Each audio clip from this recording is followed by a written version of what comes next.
Hola, ¿qué tal? Muy buenas tardes.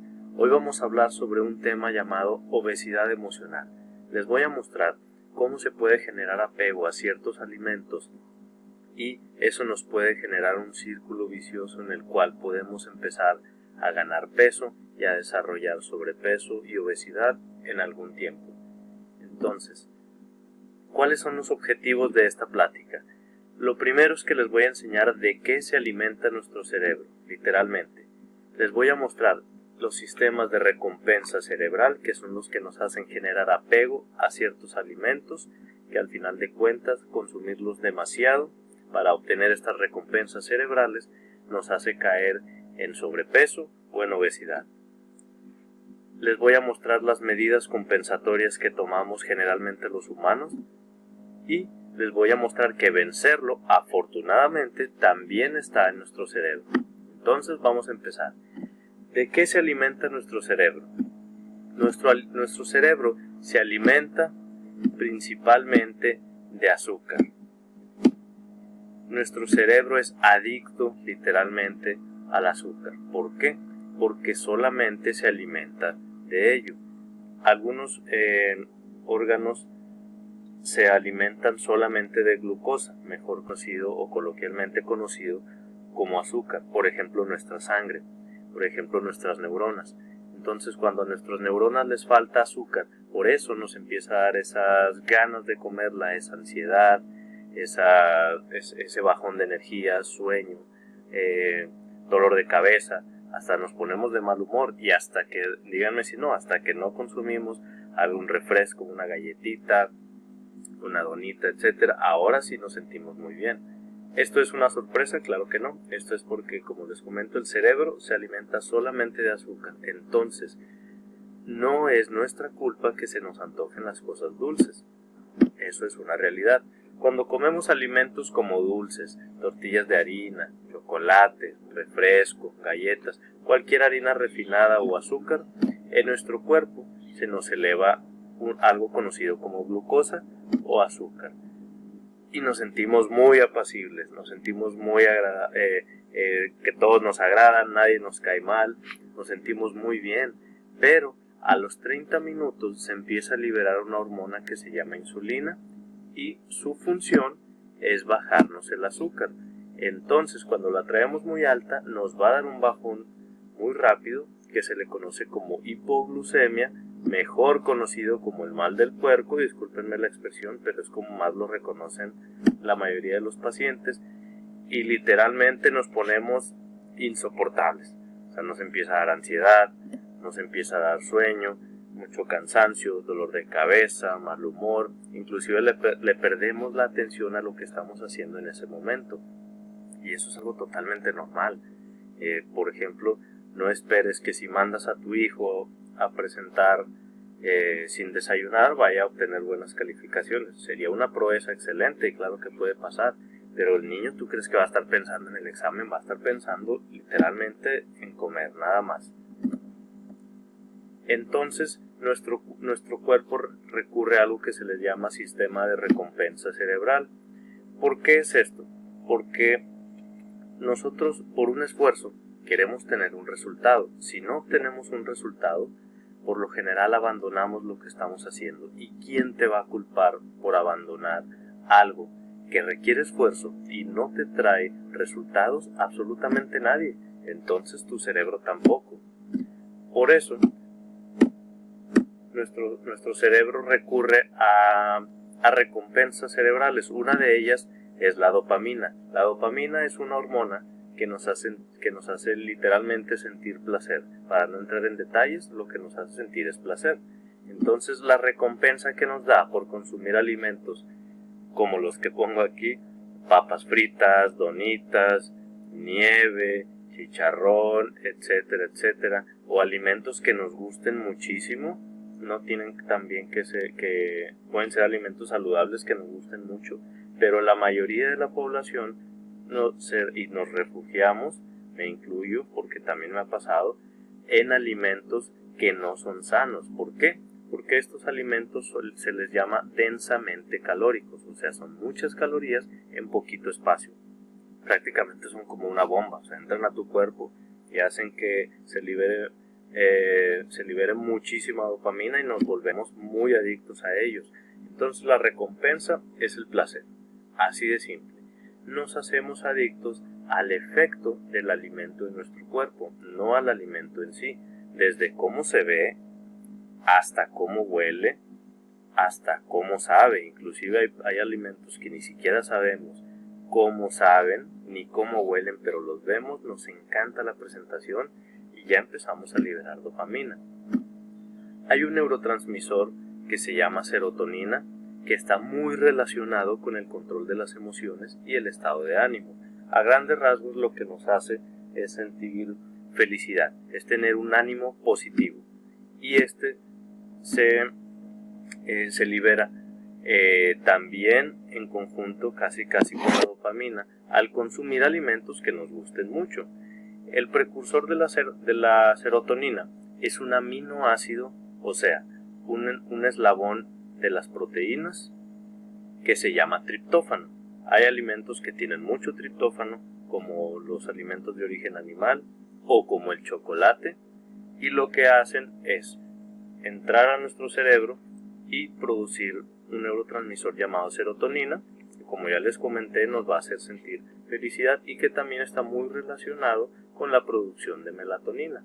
La melatonina es un elemento que nuestro cuerpo está, para no entrar en detalles, está relacionado con el control del sueño.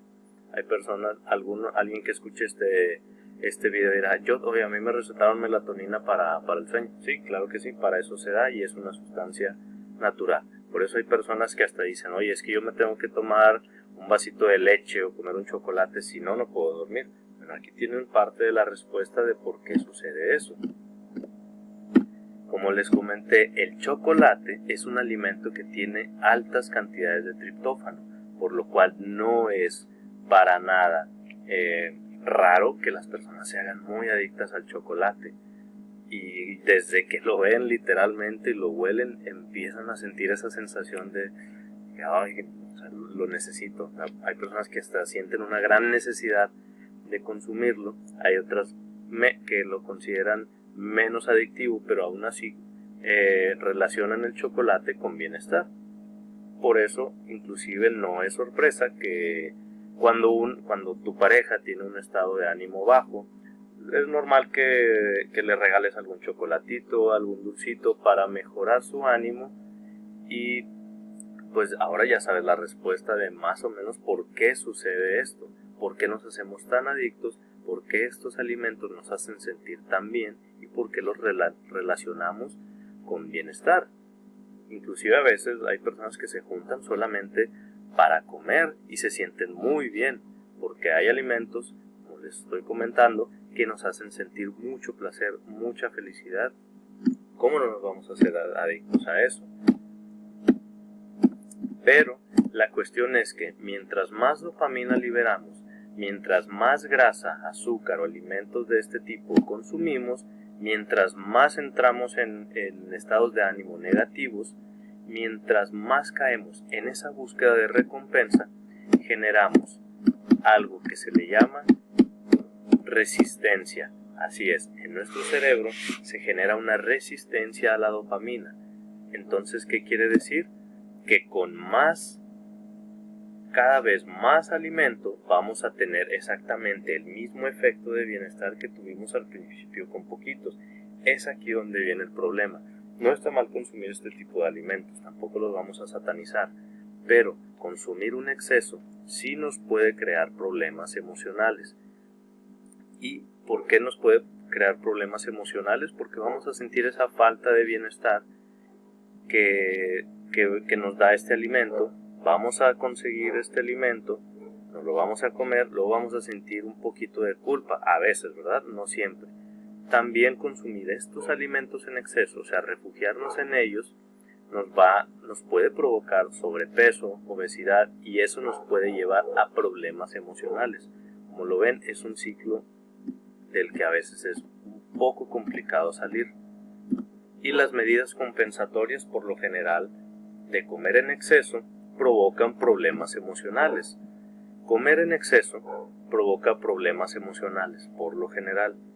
Entonces, por comer en exceso, vamos a ganar peso y podemos desarrollar obesidad. Recuerden, ganar peso no es tener obesidad. La obesidad se diagnostica mediante el índice de masa corporal por encima de 30 kilogramos por metro cuadrado o el porcentaje de grasa corporal en hombres mayor a 25, en mujeres mayor a 30. Entonces, esto es un círculo del que a veces es complicado salir, pero controlarlo a veces es la solución para inclusive mejorar nuestro peso.